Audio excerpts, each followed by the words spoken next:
Il Consiglio regionale nei giorni scorsi ha, con l'approvazione della legge di bilancio per il 2018 e per il triennio 2018-2020,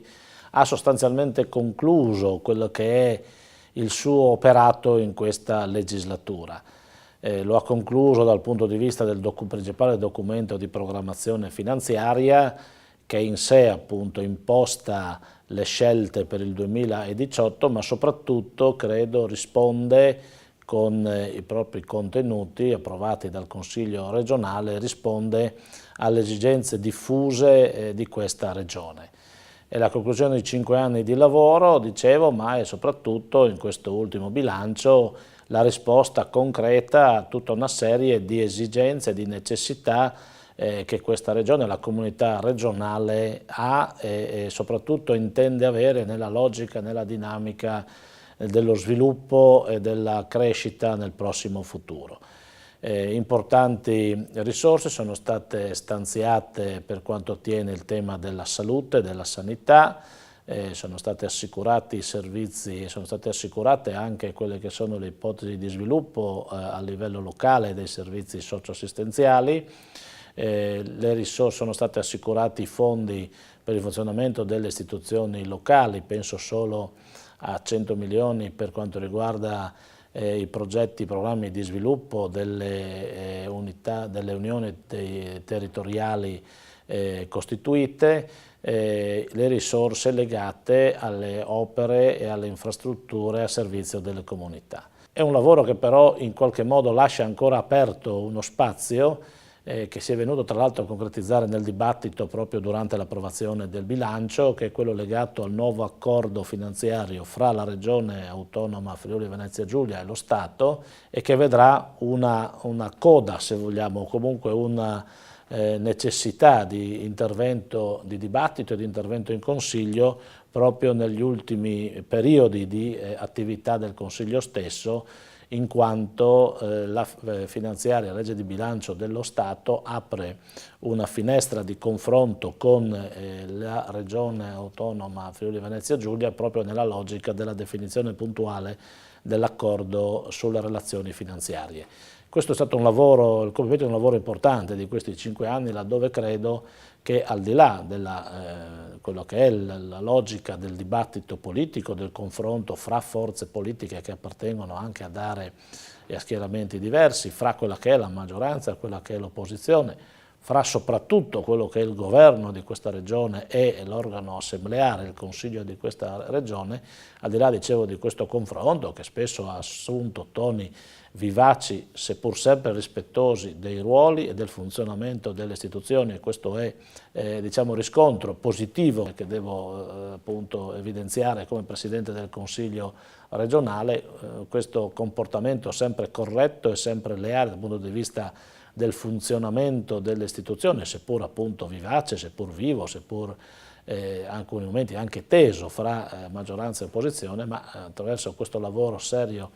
e concreto si è potuto dar corso a quelli che sono stati le indicazioni della programmazione regionale e il confronto con le comunità, con la comunità regionale che in Consiglio viene rappresentata. Al termine di questi 5 anni questo Consiglio regionale consegna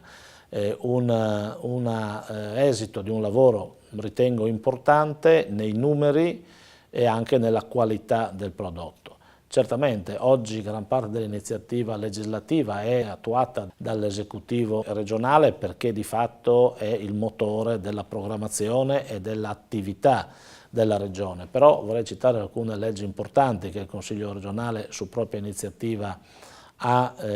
prodotto, quello relativo al cosiddetto reddito di cittadinanza, o meglio a quella che sono misure di sostegno ad ampio spettro per quanto riguarda appunto la dimensione della necessità sociale che esiste nella nostra regione,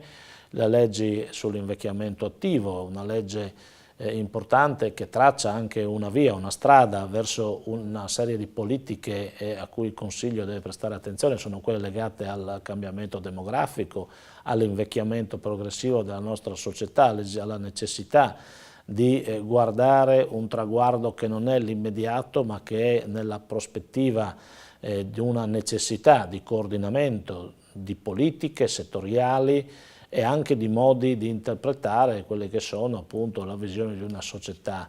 complessa come è quella della regione. C'è poi tutto un tema che ha visto la partecipazione del Consiglio a quella fase nuova ma necessaria ed importante anche come assunzione di consapevolezza del proprio agire, che è il tema della valutazione delle politiche attraverso la partecipazione a quelli che sono stati i principali strumenti che anche la conferenza dei consigli regionali italiani mette a disposizione, il progetto Capire, il progetto che quindi serve a coinvolgere soprattutto le commissioni dei consigli che si occupano della valutazione legislativa della qualità nella logica di un miglioramento dell'efficienza, dell'efficacia delle leggi, del loro risultato non solo nell'immediato ma soprattutto nel medio e lungo termine, progetti che hanno visto concretizzare poi anche in chiave europea un impegno ad essere non solo un consiglio che si occupa degli affari di questa regione, ma un consiglio che vive nella dimensione più ampia della regione, la partecipazione quindi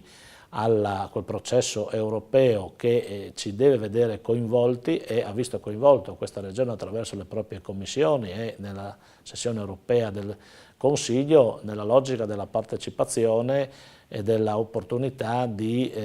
aderire a quella azione di produzione dei pareri e di esame delle principali direttive europee nella prospettiva di una attenta e partecipe vita della nostra regione allo scenario più ampio internazionale che la vede necessariamente coinvolta.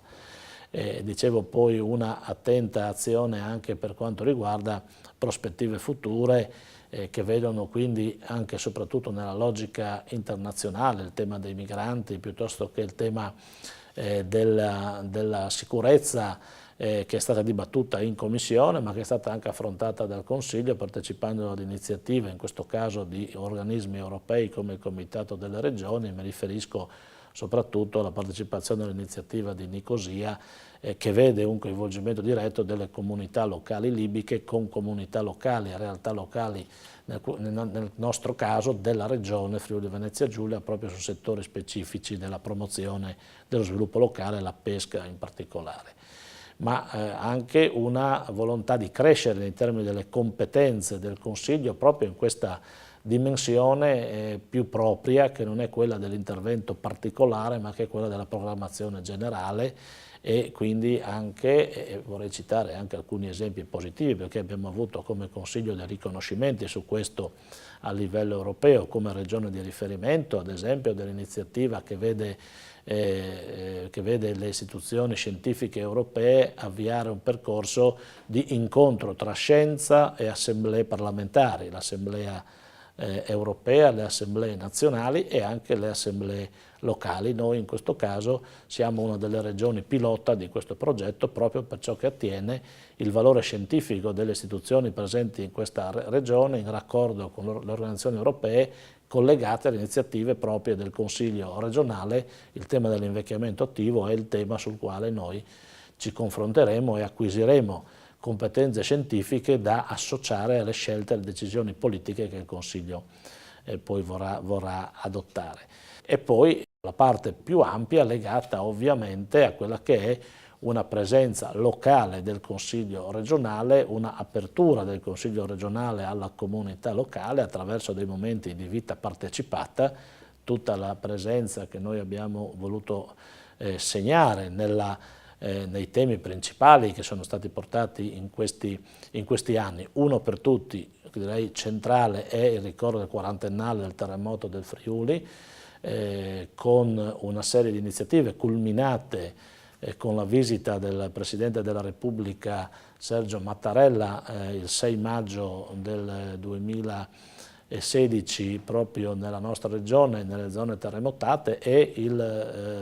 l'assemblea consiliare aperta che si è svolta nella sede di Udine, nell'auditorium di Udine, con l'intitolazione dell'auditorium compianto Presidente Antonio Gomelli, Presidente della ricostruzione, ma con un attestato importante da parte del Presidente Mattarella sulla grande capacità che la Regione ha avuto, ed in primis le istituzioni regionali e direi soprattutto il Consiglio regionale, nell'approvare un corpus legislativo importante tale da garantire appunto una ricostruzione efficace che ha raggiunto il risultato e che oggi è ancora citata ad esempio nei casi appunto di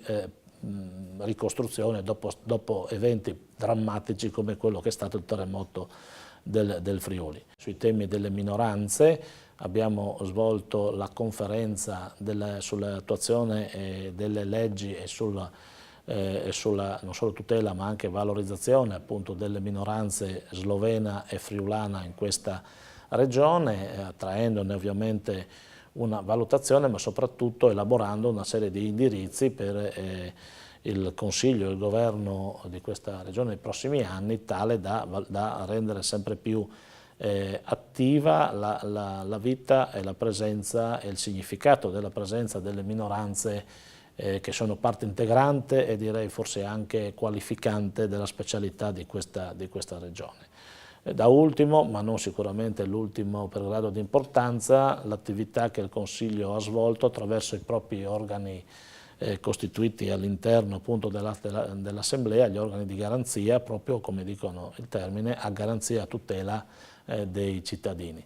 Il Consiglio ha approvato la legge che a inizio legislatura che ha istituito appunto l'organo di garanzia e di tutela dei diritti della persona, diritti dei minori, diritti delle persone private della libertà, diritti contro la discriminazione, l'attività legata all'istituzione del Corecom, quale attuazione dell'accordo per quanto riguarda le garanzie nei termini della comunicazione, le garanzie dirette al cittadino. Non solo, la presenza poi e l'attività della Commissione Pari Opportunità che ha lavorato su questo tema così importante, soprattutto per ciò che attiene alla prevenzione della violenza e della discriminazione di genere femminile in particolare. È un Consiglio regionale che sostanzialmente si avvia alla conclusione, avendo credo interpretato il mandato che la comunità regionale ha voluto assegnargli. Quest'anno ritengo che il lavoro è stato un lavoro importante perché di fatto ha concluso una serie di attività di programmazione e quindi sostanzialmente ha definito nella sua interezza quello che era il programma amministrativo e legislativo che questa regione si era dato, e ha anche dato, credo, dei segnali importanti rispetto a dei temi che sono oggi di attualità e che sono ad esempio quelli legati ai costi della politica, laddove si è intervenuto nella riduzione della spesa appunto per la politica, ma anche nei termini di una partecipazione, di una produzione appunto istituzionale di rilievo assoluto. A termine di questa sintesi dei lavori che questa Assemblea regionale ha svolto in questi anni e nell'ultimo anno in particolare, voglio porgere ovviamente a tutti voi quelli che sono i migliori auguri per il nuovo anno, che sia un nuovo anno portatore di quelle che sono le attese, di quelle che sono le speranze, di quelle che sono le aspettative che ognuno di noi e di voi ha, dall'altro lato un anno che appunto chiuderà questa legislatura, si avvia quindi alle elezioni con la speranza che la nuova amministrazione possa essere ancora interprete di quelli che sono i bisogni, le aspettative e le opportunità della nostra comunità regionale.